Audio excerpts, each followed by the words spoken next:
Takže vítajte pri novej časti nášho vlogu. Dneska si povieme niečo o velicích Portugalis. Takže Portugalis vlastne od slova Portuguese, čiže to je slovo, ktorý bol odvodený z pravého vajce Elizabety Marsovej z Anglicka, ktorá zomrela na štítnu žľazu, ktorá bola vyoperovaná, když na poli oberala uhorky.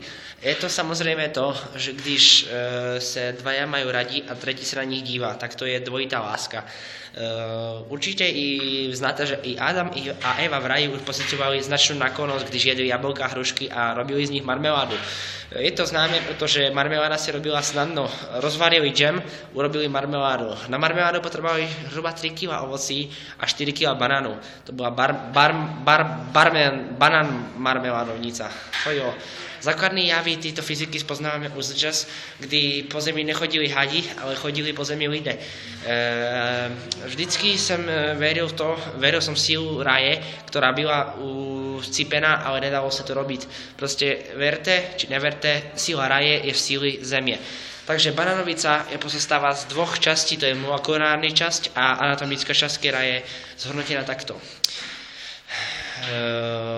Děkuji vám za blog a děkuji vám za rozhovor pre vás. Toto je pre vás.